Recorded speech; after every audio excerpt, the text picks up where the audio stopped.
next speaker will be a perfect follow-up to that. She's about to give us a snapshot on how the health system is currently responding to health literacy. Kay DeRidder has extensive experience as a social worker in community and hospital healthcare, firstly as a caseworker and then also as an educator and manager. In 2013, Kay moved to clinical governance at Western Sydney Local Health District as a patient and carer experience manager with a focus on ensuring systematic consideration for patient experience in order to enable safe and quality health care for all of us. Kay currently works as Program Manager, Patient-Centred Care at the Clinical Excellence Commission at New South Wales Health.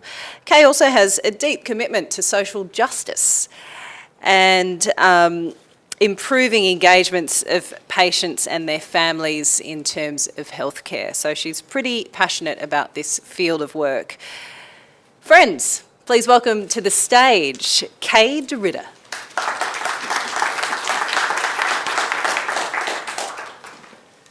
It's great to be here today. Thank you very much for inviting me, Michael. And it's great to be talking about the topic of health literacy and core communities.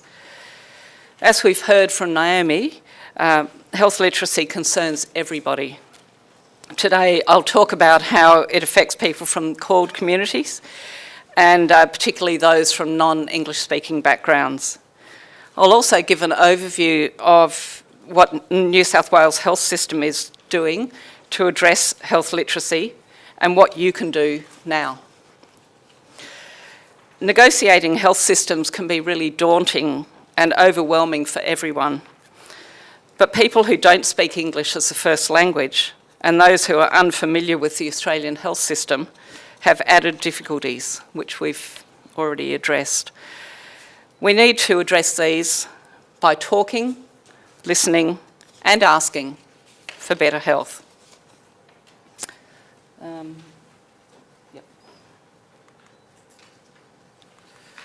Okay, I'm just going to talk about me, so bear with me. In January this year, I was on holiday in Vietnam. It was the final day of a glorious 3-week holiday through Vietnam and Cambodia, and I recommend it to anyone, but not the end of it.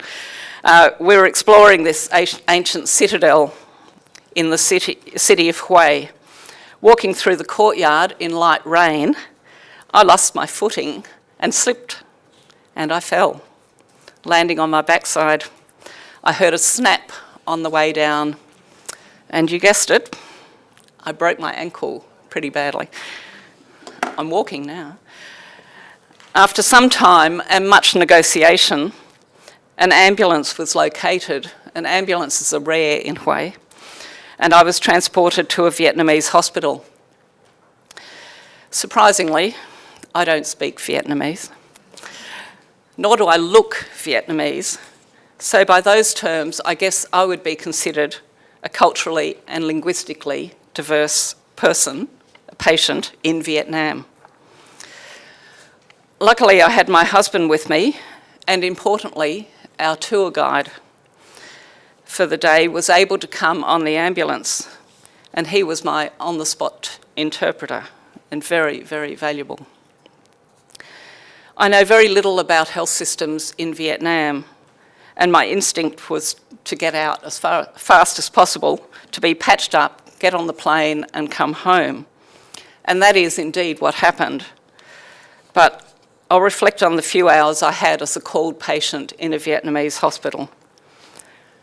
Coming off the ambulance and entering the emergency department, I felt anxious about what would happen and concerned that someone would do something to make my injury worse. Not speaking the language, I didn't know what they were planning to do until it happened. I was unable to talk to the staff directly. The only person who spoke English was the finance manager. Much of the discussion occurred away from my bed with my husband and the tour guide, who were working very hard to get me back to Australia, and neither of whom had a health background. Working in quality and safety in New South Wales Health, I was all too aware of what could go wrong. When the Vietnamese doctors offered me a choice between an operation in Vietnam and 7 glorious days in their hospital versus returning home to Sydney, I chose coming home. My short experience as a CALD patient showed me how important it is to be able to communicate with medical staff, to have family nearby, and to feel safe and be included in care planning. This is familiar to many of you who are here today, either from a CALD background or working with people who are. And this is how I view health literacy. Clear, factual, necessary information given at the right time, in the right way, and using the right language. In case you were wondering, oh, forget the Klexane, that was an experience. I got fixed up and I can now walk. Which is, yeah, those plates are still there and will be there forever, I think. Okay, so what tells us there's a problem in our system? Data is gathered at state and local district level from patients in the form of feedback and complaints, and this is done routinely. There is no shortage of feedback from patients indicating problems with communication. Approximately 1/3 of issues come under this category. Other significant data in our system come from incidents that have either caused harm to patients or are classified as near misses. Adverse incidents are those that involve a death or serious outcome for a patient. The Clinical Excellence Commission, where I work, reviews all of the adverse incidents in New South Wales Health which end in death or serious outcome to patients. And these are investigated at local level first through a process called RCA, or root cause analysis. Every year, 150,000 reported incidents occur in New South Wales Health. And these can be really small ones, like somebody almost falling, or it could be a slip that doesn't occasion any adverse outcome. But 150,000 is quite a lot, isn't it? Of those, there are 450 root cause analyses, and this is pretty standard across the years. They cover clinical management in acute adult and paediatric hospitals, maternity and perinatal care, and care in mental health facilities. Data show that in the 18 months between June 2016 and December 2017, 20 incidents involve CALD patients. I think that's probably slightly underreported. However, these are ones that they identified that CALD patients being CALD actually had an impact on the outcome. On further investigation, the system factors identified were inadequate information or education to patient, family or carer, and/or non-use of interpreter service where indicated. Looking at the details of the cases, these are some of the errors identified. The inflexible visiting hours, when I read that case, it really got to me, because it was only by virtue of half an hour that a patient was there at 12:30 and visiting hours started at 1 o'clock, and they were told to wait outside. And the patient didn't speak English, was in a psychiatric facility, and had an adverse outcome because the family wasn't there. It was just awful. So the lack of interpreter is something that's also very easy to address. So what is New South Wales Health doing about this? We've heard from Naomi about how health literacy is a required area of focus within the national standards. It's necessary for New South Wales Health to establish governance and leadership to ensure that it's being addressed strategically and systematically. While there are many different ways of approaching health literacy, the goal remains clear: that our patients, families and carers are able to access information they need in order to be as involved as they wish, and this is different for every single person, how much they want to be involved in their healthcare. I think this systematic approach is really difficult to attain, and there are pockets where things are done really, really well and pockets where they're not. So that's our challenge, I guess. At the end of June, I brought together all of what I'm calling the health literacy champions, or the key stakeholders in health literacy across New South Wales Health, to participate in a think tank about this problem. I asked people to come armed with what they are doing in their district and what their challenges are. And it was really inspiring to hear the activity that's being undertaken in many districts, including South West, led by Linda, with excellent resources and approaches already underway. A stocktake of activities and challenges revealed that a more systematic approach to the issue is definitely needed. Methods for sharing resources will ensure that districts move towards the goal of improving health literacy with minimal duplication, which is another of my bugbears, and I was pleased to hear Naomi say that people start from scratch each time without finding out what is being done in different districts. So what is being done? There is a lot of work around print communication. This is from the think tank. A lot of people are working towards creating systems where we establish plain English in patient brochures. Illawarra Shoalhaven is really leading the way, and the information that they have developed is on the Clinical Excellence Commission's website. Consumers are being engaged in more systematic ways across the health system. So consumers like Vigi are giving input into a lot of different areas within and across New South Wales Health. Many districts are providing education to staff about health literacy. And there are some districts who are engaging in really innovative ways to ensure that their signage is clear and easy to understand, doing stock takes with consumers every year or so, getting them to almost be a secret shopper to say, go and find the radiology department or go and find the dentistry department. And one of the stories I heard from Illawarra was that they did this, and they instructed people to actually go to a particular area, and every single consumer who went there went the wrong way. And they got them all together at the end and said, why did you go the wrong way? And they said, well, that's where the sign led us. And they went back to this sign, and the staff hadn't noticed that the sign was upside down. So it's pointing the wrong way. And it's just when you're in a hospital day after day, you don't notice things that consumers do notice. So on that, the consumer voice is really critical in this conversation.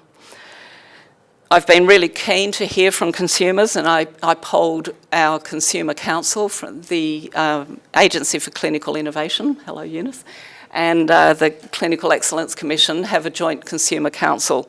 And I sent out to ask them what was critical in health literacy, and these are the things they said. One of the key messages was that everybody needs to be treated as an individual. And the old bugbear of acronyms came up again. So, from the Clinical Excellence Commission, I'm tasked with creating a New South Wales Health framework for health literacy. And the health literacy think tank was the first part of getting people together to find out what is needed.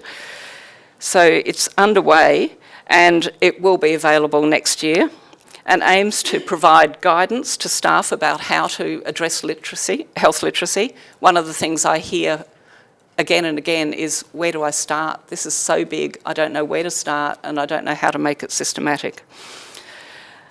Support improvement work, because this is really about quality improvement. To share great work across and between districts, because the work and the years that Illawarra Shoalhaven has put into developing their plain English guide should not have to be repeated by people in other districts. Ensure that the consumer voice is part of all of our discussions, because that's absolutely critical. But that's next year. So what is it you can do now? I'm going to leave you with some things to think about. When you return to work, or as if you're consumers, next time you go to the doctor, you can think about these things. Choose your words carefully. Words are really, really important. I keep telling my husband that, but he doesn't agree. You have to acknowledge that words you use are important, and that the same word can have different meaning for different people. So, the context of the word will really alter the meaning. Consider this example from a clinician who works in northern New South Wales in Aboriginal communities. She was talking about the word mild. Okay, so mild cigarettes are better. So is really smoking a mild cigarette a good thing? I'm making a healthier choice. Okay, I've had a mild heart attack. It won't kill me, so I'm going to be okay. And the thing that she struggles with is the conductive hearing loss, which is very, very common in Aboriginal children from otitis media. And they have mild conductive hearing losses, and they think it's mild. It doesn't really matter. But it really does have a huge and significant barrier to classroom learning. So think about the words you use, and you might say mild, thinking that it's not very serious, but it still does have an impact, and I think we need to get that across to people. I was also talking to a colleague at work who speaks Arabic, and she said that the word for mild in Arabic can also mean okay. So some people here may know that. Okay, second, avoid acronyms. You may or may not know what all these mean, but they're in very common use across our health system. And I won't go through them all, but a lot of people are confused by acronyms. We're all guilty of using them because they save time and they're very convenient. However, we need to remain vigilant about who we're talking to, because people don't always ask for an explanation. And they may misunderstand because one acronym may mean different things, two different things, and I'm sure you can think of examples. The third and last thing I'm going to mention is something that I think Naomi brought up as well, teach back. And there's a lot of work being done around teach back.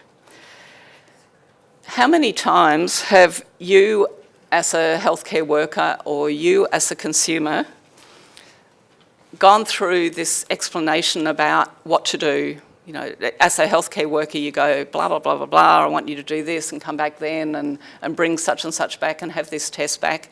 Do you understand? And the person goes, yep, or just nods, but they don't really.